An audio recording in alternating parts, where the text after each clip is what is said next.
Hi, welcome back.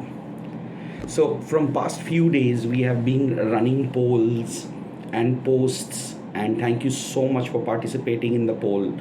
And you must have realized that the poll was pertaining to the foreign sources from where the important articles and parts in the Indian grundnorm, that is the constitution, has been taken.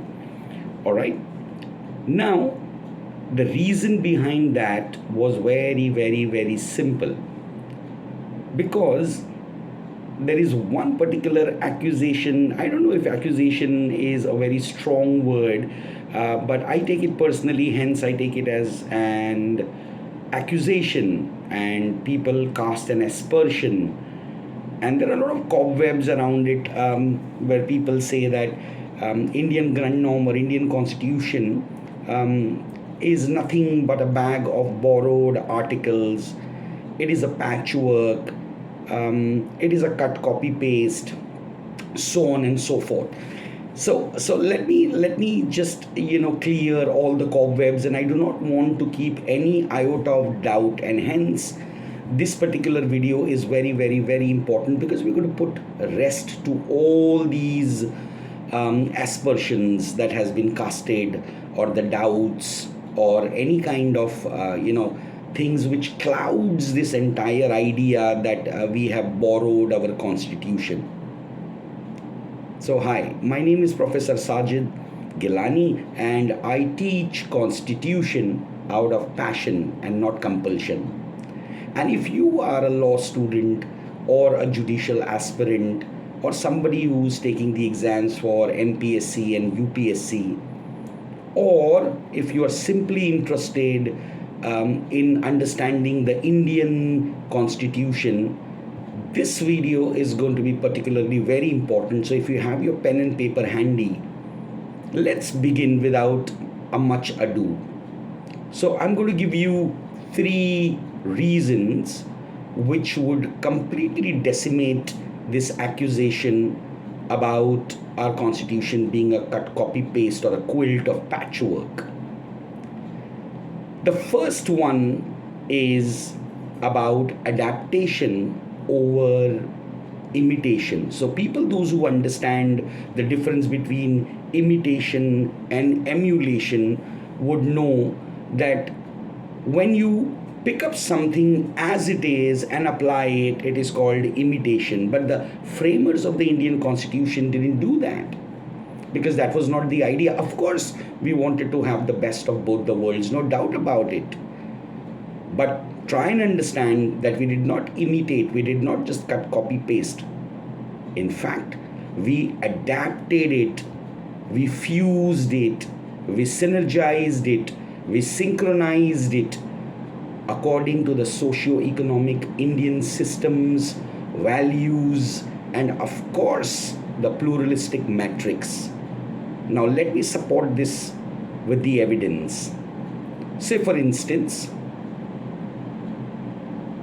let's look at the fundamental rights, the very core of our Indian constitution, where we wanted to give the citizens the fundamental rights. So, of course, we looked at the Bill of Rights of the USA. The US Constitution has the Bill of Rights, and we surely wanted to adopt it. But did we adopt it as it is? No, not at all. We made sure that we have reasonable restrictions, like the absolute authority which the fundamental rights have in US. We do not have that. We have the fundamental rights, but with reasonable restrictions under Article 19, as we all know.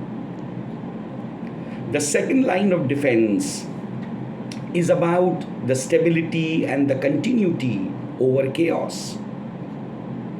We had received, or we had gained, our freedom recently.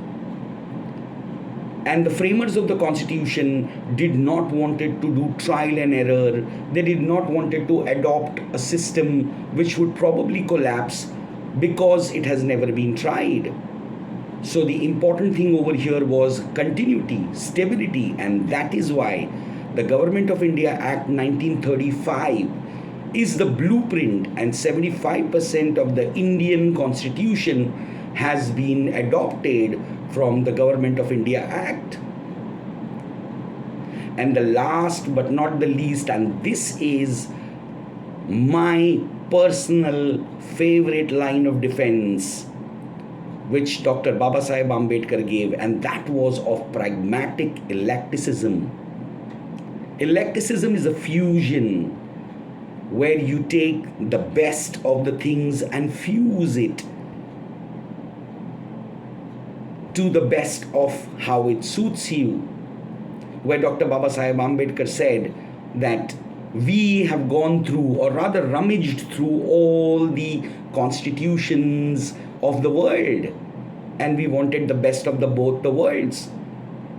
So when you look at everything around in the constitution, you will realize that yes, we may have taken the Bill of Rights from US.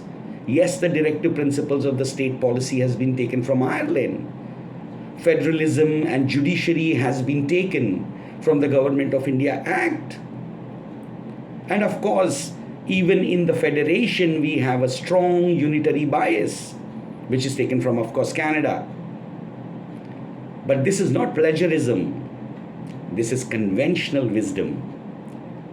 So I hope that once for and all, we put an end to this discussion whether the Indian Constitution is a patchwork, is a cut, copy, paste.